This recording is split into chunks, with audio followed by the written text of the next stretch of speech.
Hello, welcome to our Halloween edition of Bengal TV Sports. I'm Rottman, this is Burke, and this is Michael Hess. So we're going to talk about fantasy football today. First, we're going to start. Jamal Charles, an elite running back, got injured on Sunday. Who do you guys believe we should pick up to help our teams if we had Charles? Well, if it was me, if I had to pick one, I think they're going to split carries, but I would go with Niall Davis because Charkandrick was sentenced as a lead back, but I truly believe that Niall Davis is going to win that starting job.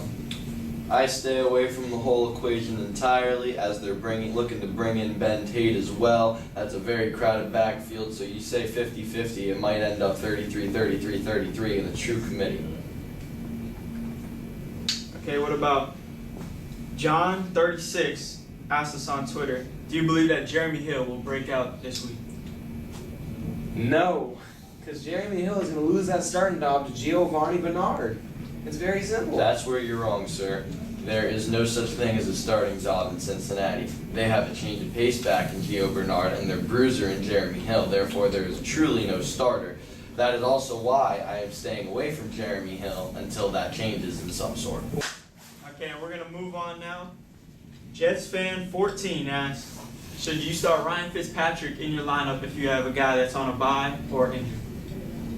No. Ryan Fitzpatrick is not a fantasy quarterback. He never will be. He never was. He has no potential to live up to. He's just a simple game manager. He's not going to get you anything more than 15 points a game. If you're looking to win a game, he is not your guy. See, Ryan Fitzpatrick, if you have nobody you can pick up, I mean, I'd take him over a guy like, I'd say a guy like Jay Cutler, because Fitzpatrick is not going to turn the ball over that much, and Fitzpatrick does have Brandon Marshall to throw to. Brandon Marshall, he's going to get the stats done, no matter who's throwing to him. So if you got to start him, go ahead and start him. J Jones _36 asks us, do you believe that Julio Jones will be 100% in this game? Should he start? Well, obviously he's not going to be 100% Jay Jones. That's clearly not the case if he's questionable missing practices this week. But you know Julio Jones, he's a warrior. He said that he's not going to play this week. The only thing that's going to keep him out this week is if his legs get cut off. See, Julio Jones is a competitor. All right? He competes.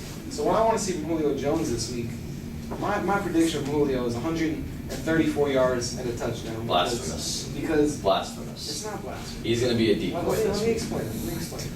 Because that's what they're going to think. He's a decoy. But Julio, I mean, like I said, he's a competitor. He's going to go out there. He's going to get his points. He's going to get his money. He's going to do what he's got to do. And Jay Jones, if you ask a dumb question like that again, we're not going to put it on the show. Fantasy King _49 wants to ask, if you need a flex, who do you believe will be a sleeper this week? Alan Hearn. Willie Snead. Alan Hearns in the past 3 weeks has put up over 20 points each week. Past 2 weeks matching his stat totals with 116 yards in a game and a touchdown in each. The week before, he also caught a touchdown. He is emerging as a true wide receiver 2 that you could use as a flex in all formats. Ever since Drew Brees came back from that injury, Willie Snead has clearly been the go-to guy there in New Orleans. And with Drew Brees, if you're Drew Brees' go-to guy, you're going to get a lot of yards. So if you had to go with one sleeper, I'd say Willie Snead.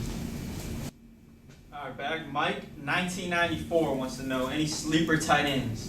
Well, I mean, my sleeper tight end, I drafted him in the 14th round. His name is Tyler Eifert. Right now, he's the second highest scoring fantasy tight end in the league. So he was a great pickup for me. If he's still out there, you got to go jump on him. But who I really like is Gary Barnidge, because I mean, he's not a guy who's owned in a lot of leagues, but he's put up the production. I believe he's the third best point scoring tight end in the league right now. So if he's still out there, you guys got to go get him. Another guy he was slept on a lot, but as you just saw this past Monday night, Antonio Gates, target machine, a lot of chemistry there with Phillip Rivers. You know, catching touchdowns, catching third downs. You know, he's just a go-to guy. He's all reliable. Now, Chris will not dive _9 asks, anybody to sit this week? Jeremy Hill.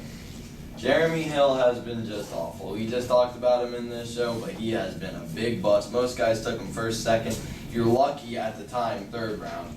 But, you know, now against that vaunted Buffalo defense, You know, he's been struggling as is. He's not going to do anything against that front. Put him on your bench, as painful as it is. You know, as much as it pains me to say this, one person to bench this week, if you have a better option, is Antonio Brown.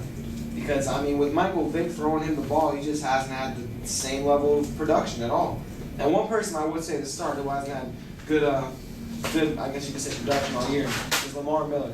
Because Dan Campbell wants to run the ball a lot in this team that he's starting to coach. So, I mean, I think he's going to have a good week. Okay, and that is all for our show today. See you next time on Bengal TV Sports.